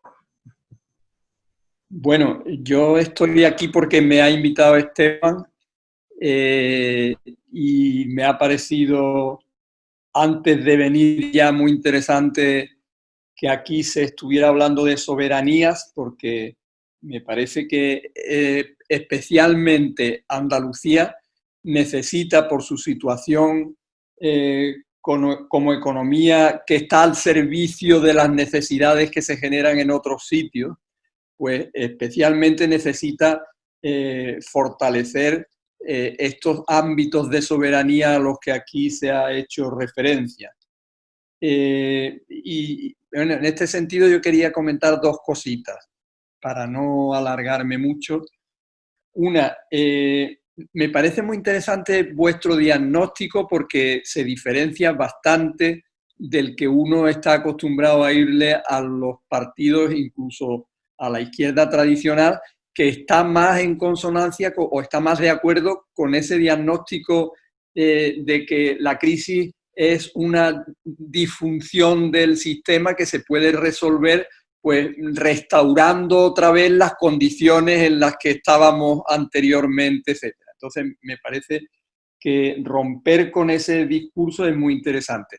Pero yo creo, quizá por esto, creo que la experiencia que nos ha dado ya la historia que llevamos de democracia, con unas comillas muy grandes, lo de democracia, porque creo que aquí hay una élite y una oligarquía que gobierna por encima de los partidos y que impone sus intereses de una manera clarísima desde hace muchos años y que es continuidad en gran medida de la oligarquía que gobernaba en el franquismo. Digo que yo en ese sentido creo que las transformaciones que necesitamos, vosotros lo habéis planteado estupendamente, Esteban, y también Isabel, son de tal envergadura que nunca en la historia esos cambios han venido de lo instituido, de las instituciones vigentes. ¿Por qué? Pues muy simple, porque las instituciones tienden a reproducir lo que hay.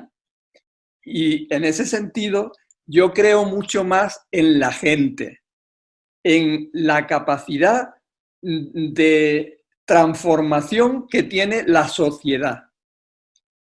Y por eso me parece que aquí en Andalucía es especialmente importante reactivar la conciencia de la gente, porque aquí tenemos un problema enorme. Yo no sé quién ha dicho, uno de los que han intervenido antes, no recuerdo quién, ha dicho que estarían de acuerdo con nuestro diagnóstico casi todos los andaluces. Yo creo que el 99% de los andaluces no quiere saber ni siquiera de diagnóstico. Es que ni le va ni le viene toda esta historia. Lo que sí está muy enchufado con todo lo que supone estar fuera de juego la mayor parte del tiempo, estar en la inconsciencia, y en ese sentido me parece que la concienciación es clave. Entonces, a donde voy, hay muchas de las cosas que se han planteado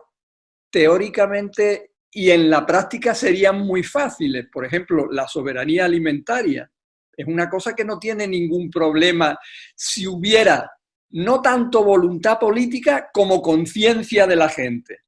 Si hubiera una conciencia clara por parte de la gente de lo interesante que es y de las potencialidades que eso da, pues eso no sería nada difícil.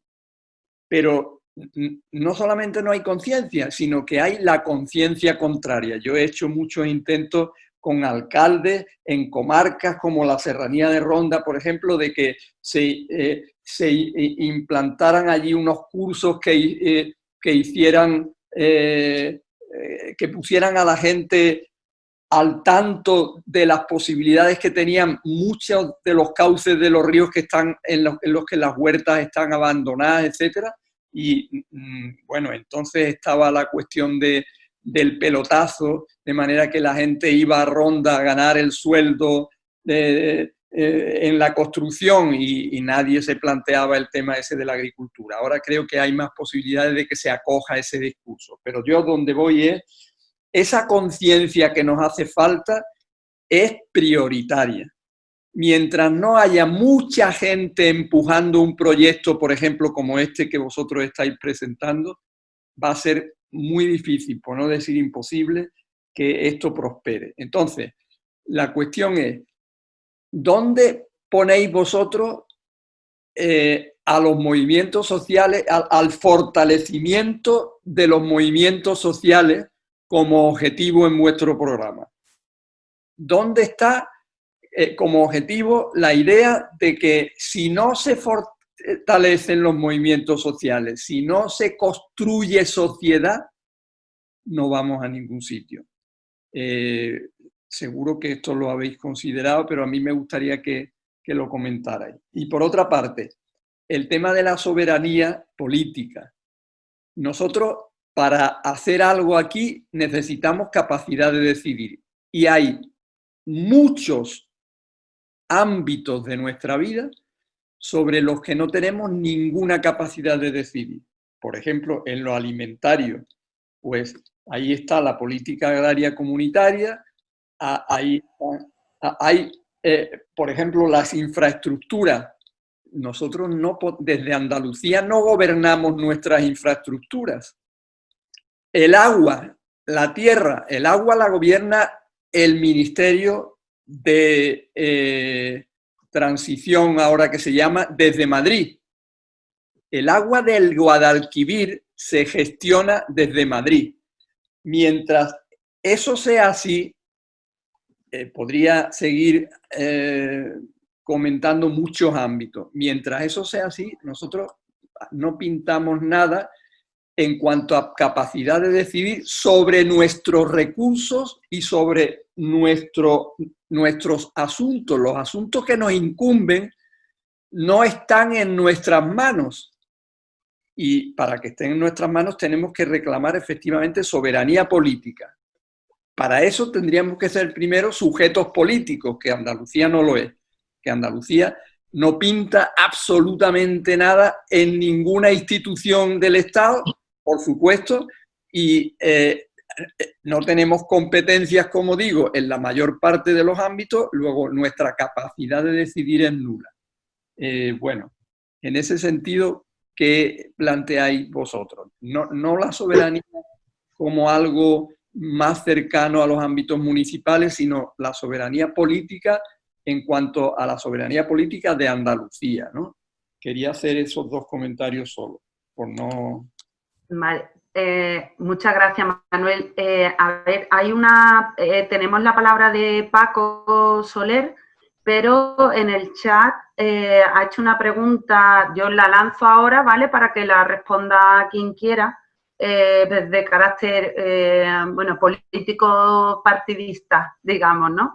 Que pregunta Manuel que en qué medida la dilución dentro de confluencias ha podido debilitar el movimiento verde o el rumbo verde que queremos trazar. Eso por un lado. Y luego dejamos también la pregunta abierta de Manuel, que acaba de hacer Manuel, en relación con de qué manera fortalecemos los movimientos sociales o se le da soberanía a la ciudadanía, ¿no?, en sí. Así que pensado esas dos preguntas, ¿quién las quiere responder? Isabel creo que quería responder al segundo Manuel, a Manuel Delgado. Es que hay muchos Manueles hoy.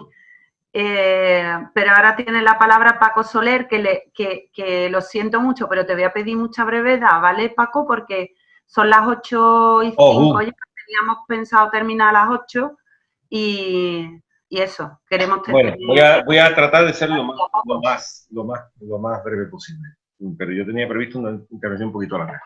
Pero bueno, voy a tratar de resumir. En primer lugar, felicitarme y felicitaros a todos por las intervenciones que habéis hecho, a los portavoces, a todas las personas que han intervenido totalmente, ¿vale?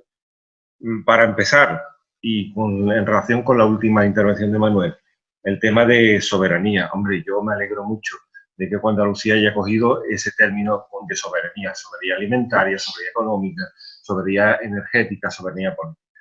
Creo que no es lo mismo la soberanía que lo que tenemos ahora, que es una simple capacidad de elección. Yo creo que la diferencia salta a la vista. Soberanía es capacidad de decidir sobre lo que queremos y la elección o autonomía, por ejemplo, es elegir sobre lo que se nos ofrece.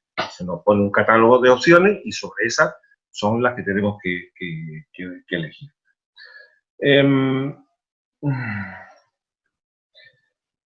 El tema de la conciencia, Manuel, es que has dicho muchas cosas que eso necesitarían no uno, sino 2 o 3 debates de cada una de las cosas que has dicho y no quiero entrar porque encima Mar me está pidiendo brevedad en lo que está diciendo. A lo que decía José Luis de ayudar en cuanto a hacerse patente un estado de opinión social. Un dato que te doy, José Luis. El 37% de los españoles, según una encuesta de la universidad, de un instituto que está ligado a la Universidad Autónoma de Barcelona, que yo no me acuerdo ahora cómo se llama, señala que son partidarios del decrecimiento.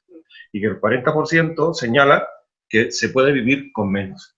Yo creo que es un dato que tenemos que tener en cuenta y que debemos valorar a la hora de hacer política. En cuanto a lo que decía Manuel Peula, bueno, en cuanto a las temáticas, a ver, ¿cómo era la segunda parte de la pregunta que hacía? Que teníamos que no solamente centrarnos en lo ecológico. Yo aquí simplemente aporto un dato. Los partidos políticos, todos sin excepción, suelen ser temáticos, más o menos, excepto a lo mejor los 2 grandes partidos mayoritarios. Pensemos, por ejemplo, en Podemos, en Ciudadanos, en los grandes partidos. Cada uno tiene una parte central de su discurso y el resto del discurso político es más o menos, va acompañando a eso. Entonces, nosotros como opción política tenemos una opción que es el tema medioambiental, que no podemos olvidar que va unido de la mano de lo social, como está demostrando la pandemia actual, pero no nos obsesionemos con abrir el abanico de las propuestas a todo, porque a lo mejor incluso a nosotros nos queda grande. Simplemente lo digo como reflexión, no como una certeza. Después, en cuanto a los temas que yo tenía un poco preparados para intervenir, que iban un poco en relación con las intervenciones que habían hecho tanto Esteban como Isabel, que me parecen muy acertadas y que yo comparto plenamente, y es que en la dinámica de colapso que estamos ahora, no solamente tenemos que hablar de estabilización, que quizás es lo que hemos venido hablando hasta ahora, sino también de regeneración. Y si hablamos de regeneración, tenemos que tener en cuenta que una parte central de eso, como ha dicho Estela y como había apuntado otro, es la parte de los cuidados. Pero tenemos que entender los cuidados no solamente en el ámbito de lo ecológico, de lo ambiental, sino también de lo social. Pensemos en la precariedad, en el desempleo y en la situación social en que nos encontramos, a la par que la ambiental. La una van de la mano de la otra. No podemos proteger la naturaleza si no protegemos a las personas, no podemos cuidar a las personas si no cuidamos a la naturaleza. Y eso no es algo nuevo que estoy diciendo, creo que Isabel o alguno de los intervinientes anteriores a mí ya lo ha señalado. Pero yo quería incidir también en otro aspecto que había dicho, creo que José Luis, que en cuanto a cómo podemos hacer patente el estado de opinión nuestro en el ámbito de la sociedad. Voy a poner un ejemplo muy concreto en un debate que estamos teniendo ahora en la Comisión Ejecutiva Federal, de la mano de una propuesta que yo he hecho respecto al tema de la Ley de Cambio Climático que ha propuesto, el proyecto de Ley de Cambio Climático que ha propuesto el gobierno. O sea, yo pienso, y así he hecho la propuesta, y la vamos a debatir, que lo que tendríamos que hacer desde ECO no solamente es apoyar enmiendas parciales, sino pedir una enmienda a la totalidad con una devolución del proyecto al gobierno por la incompatibilidad de los principios y de la dirección que tiene el proyecto con las soluciones que se proponen, ¿vale? Voy a decir 4 rasgos muy básicos de esta propuesta.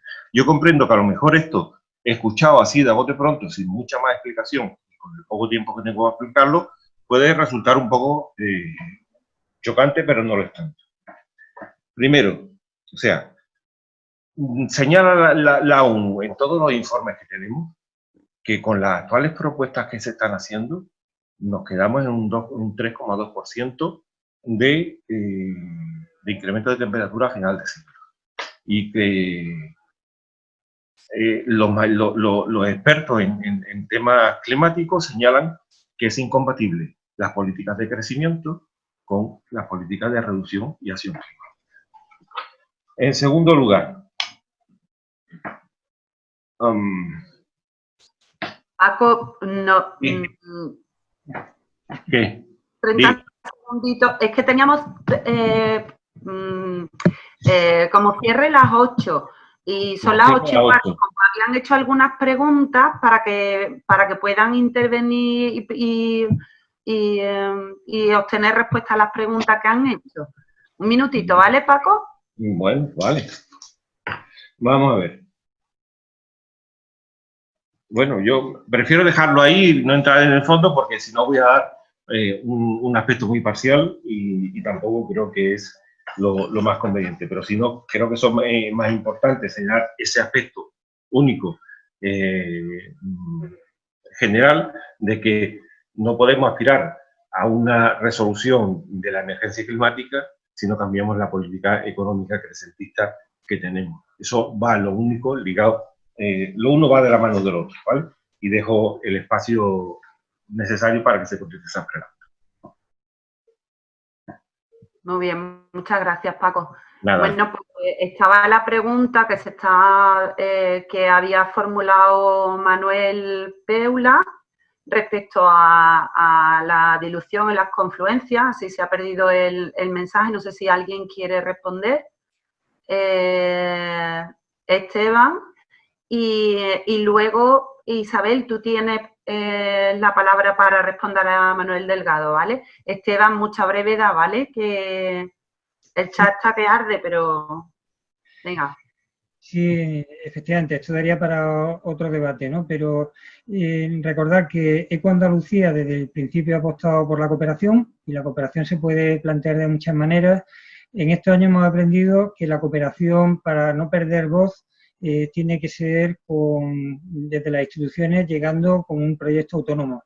Porque lo que hemos aprendido es que la izquierda, como acaba de plantear también ante Manolo Delgado, sigue defendiendo un modelo que no se sale del marco productivista y desde ese marco productivista nuestra voz, que nunca hemos sido los portavoces de esas confluencias, nuestra voz siempre es discordante o no es escuchada. Entonces, necesitamos como en Europa que el espacio verde tenga su propia voz y ya desde las instituciones cooperar con toda la sociedad, con todos los actores sociales y políticos para impulsar el cambio de rumbo que proponemos. Bueno, pues yo me gustaría hacer alusión a unas palabras que dije sutilmente, que hablé de activismo delicado. Hay ya proyectos semilla en los que se está trabajando en red, entre el activismo, las organizaciones sociales y las instituciones. Las unas sin las otras no podemos trabajar. Evidentemente hay muchísimas resistencias, muchísimas, pero yo voy a hacerme con la frase de Mercedes Sosa, cambia todo cambia, Y es cierto, o sea, nosotros estamos asistiendo, yo llevo unos años vinculada casi más al activismo que a la política, ejerciendo como política en Huelva, pero también como activista, y se están consiguiendo pequeños proyectos locales en la línea de la soberanía alimentaria y en la línea de trabajar en red. Es decir, tú si en un censo de huertas abandonadas no tienes al ayuntamiento a disposición que te pueda ofrecer esa información, no puedes ni empezar a trabajar, ni a empezar a identificar esas huertas. Lo que hay es que vencer esa resistencia a base de martillo pilón y de transformación. Ha llegado el momento, yo te puedo decir, ayuntamientos de Huelva, de la Sierra, que están empezando a trabajar con asociaciones que hasta hace unos años estaban reivindicando caminos públicos y que los ayuntamientos no querían ni verlos, y ahora están trabajando en la red de agroecología. Tenemos que afianzar esos proyectos y esas alianzas porque son pequeñas iniciativas locales, abiertas y conectadas, pero que generan unas sinergias súper potentes.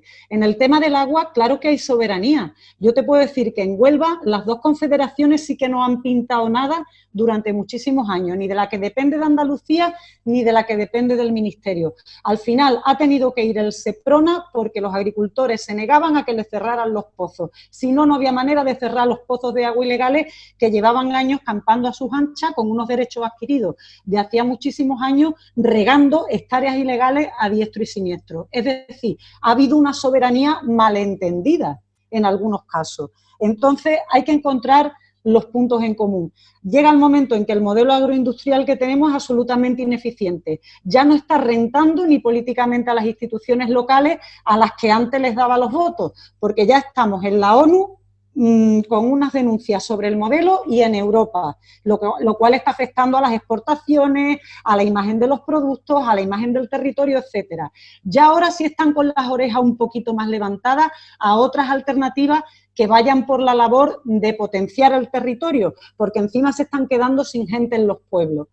Y la única manera de fijar la población al territorio, aunque ese no sea nuestro objetivo, va a ser a través de muchas de las alternativas que nosotros estamos proponiendo. Luego tenemos que ser también estrategas y ser capaces de leer los tiempos en los que nos vamos encontrando y pasar del discurso reivindicativo al transformador, aunque haya muchas resistencias que tengamos que vencer. Isabel, tienes una pregunta de... Ahora te doy la palabra, Esteban, porque Isabel tiene una pregunta de Coral muy concreta, que es si ECUO apoyaría o impulsaría una ley de vida independiente o de asistencia personal.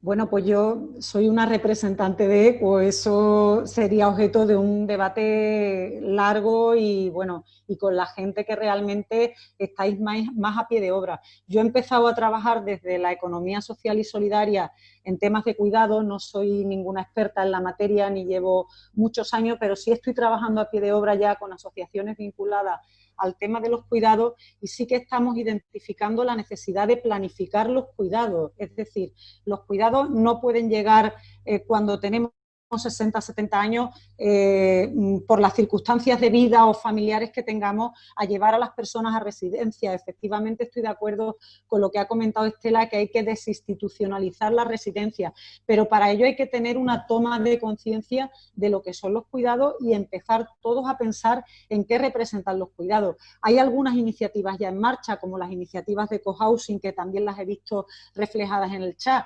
Desgraciadamente ahora mismo esas iniciativas, por ejemplo en Huelva, están vinculadas a gente que económicamente tiene un nivel adquisitivo bastante alto, no está al alcance de todo el mundo. Este tipo de cuestiones, así como la vida y la asistencia personal para las personas que necesitan cuidado, por supuesto que tienen que ser objeto de una reflexión muy profunda y sobre todo para mí pasan por tener una estrategia y un plan para que cuando lleguemos a ese momento también podamos elegir el tipo de cuidados, el tipo de actividades y cómo queremos vivir esa de nuestra vida, ¿no? Que yo creo importante y desligar un poco de esa familia nuclear los cuidados que hasta ahora hemos tenido y que nos genera ahora mismo tantísimas contradicciones en nuestro modo de entender la vida, ¿no? pero entiendo que modestamente yo no me atrevería ahora mismo, como Isabel, a decir apostaría por una ley de vida independiente, pero que por supuesto si así se plantea en el grupo y en el equipo, pues con todas las personas que estáis más a pie de obra, por supuesto debería de ser objeto de una reflexión. Por supuesto, con lo que estoy de acuerdo es con desinstitucionalizar la residencia, eso por supuestísimo que sí, y en planificar los cuidados y en dignificar los cuidados. Isabel, bueno, pues tenemos ya una cita con Vía Andalucía, ¿vale? Coral la acaba de poner en el chat, así que tenemos una cita para cerrar ese asunto, ¿vale? Y dejar la estrategia hecha, que además el Movimiento de Vida Independiente lo tiene muy trabajado, y tiene el borrador está hecho. Esteban de Manuel había pedido la palabra. Sí, era por contestar a la pregunta de Manolo Delgado, ¿no? Que me parece que da para un debate propio, ¿eh? Creo que debemos de hacer otro día, pero toda la estrategia que hemos montado parte justamente de que el cambio fundamental es social y por tanto cultural, y que ese cambio ya está en marcha por parte de la sociedad, y que como hay que hacerlo en muy poco tiempo requiere también un cambio de las instituciones. Reconocemos que estamos ante una situación inédita, que este cambio no se ha producido de las instituciones antes, pero no podemos renunciar a que se impulse desde las instituciones porque tenemos apenas 10 años para cumplir objetivos muy importantes en reducción de emisiones y no podemos renunciar a intentar estar presentes en las instituciones. Toda la estrategia que presentamos aquí es para ver si por esta vía, trabajando con los movimientos sociales, las iniciativas económicas que están ya ensayando alternativas viables de otro modelo económico y de otro modelo cultural, pues podemos crear una base social suficiente que permita un cambio rápido. Vivimos en tiempos acelerados, yo creo que eso somos todos conscientes de ello, y eso genera oportunidades porque los retos a los que nos estamos enfrentando cada vez se suceden con más rapidez y cada vez que viene uno de estos retos se produce una oleada de cambio en la forma de pensar. No te puedo decir más, es una apuesta, Manuel. Ojalá tuviera una respuesta mucho más clara, ¿no? Pero sí te puedo decir que toda la estrategia que estamos montando va en esa dirección de mover los dos brazos del volante, el social y el político, ¿no? Venimos muchos de los que estamos aquí del activismo social y nos dimos cuenta que era necesario pasar al activismo político porque llevamos toda la vida en el activismo social y no conseguimos el cambio desde ahí. Entonces hay que intentarlo desde los dos sitios, ¿no? Y normalmente simultaneamos, como antes ha comentado Isabel, la permanencia en el activismo social con el activismo político, ¿no? Gracias, Esteban, y gracias a todos porque me han parecido muy interesantes todas las intervenciones. Bueno, el chat está que no para. Manolo Pérez Sola, no sé si estás por ahí porque yo he estado aquí charlando. Sí hay una, como estamos fuera de tiempo, hay una propuesta muy concreta de José Luis Campos, me parece que por qué no tenemos este tipo de encuentros y conversaciones por lo menos una vez al mes. Yo creo que en el chat hay mucha chicha de la que no hemos podido hablar o de la que estamos discutiendo, sobre todo de cómo amplificar estas ideas que nos están pareciendo tan maravillosas, que de qué manera podemos amplificarlas, podemos hacer que llegue a más gente, cómo nos ponemos en sintonía y con los colectivos y cómo hacemos fuerza y cómo hacemos músculo. Pues no sé, yo creo que me quedaría con eso porque, bueno, pues si hay ánimo entre las personas aquí presentes en continuar con este tipo de conversaciones que nos llevan mucho más allá de los puntos de los pilares, pues no sé, Manolo.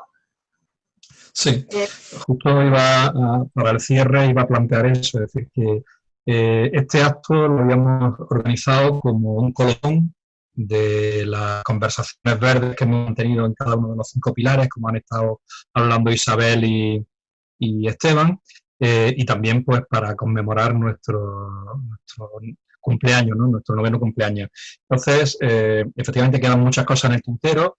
En principio, ha sido un evento organizado para la militancia y simpatizantes de ECO, aunque se hayan invitado algunas personas que han estado participando en algunos de estos conversaciones verdes.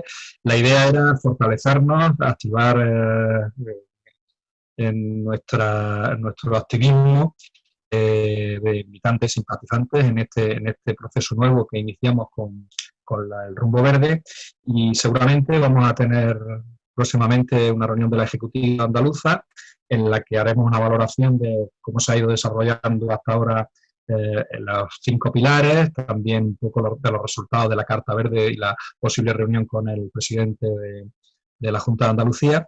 Y efectivamente yo creo que una de las cosas que nos ha facilitado el confinamiento es poner en funcionamiento medios telemáticos para poder mantener reuniones que nos permitieran profundizar en muchos temas cuando no podíamos tener contacto físico. Entonces, seguramente vamos a seguir con ellas, aunque también mantendremos las reuniones físicas en el momento que podamos volver a ellas.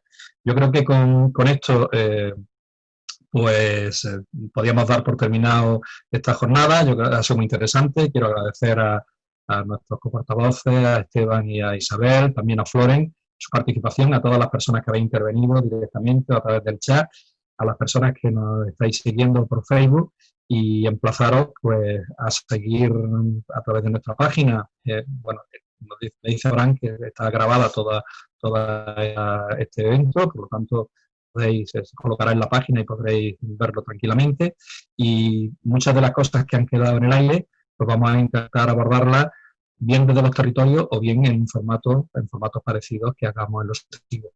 Yo creo que con esto podemos dar por cerrado. Nos metemos a las 8:30, 2 horas, ha dado de sí la reunión, y bueno, pues desearos a todos buenas tardes y feliz 4 de junio.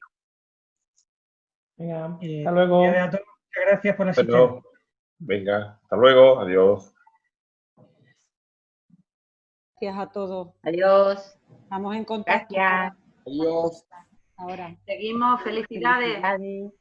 Felicidades. Adiós. Gracias. Hasta luego. Gracias.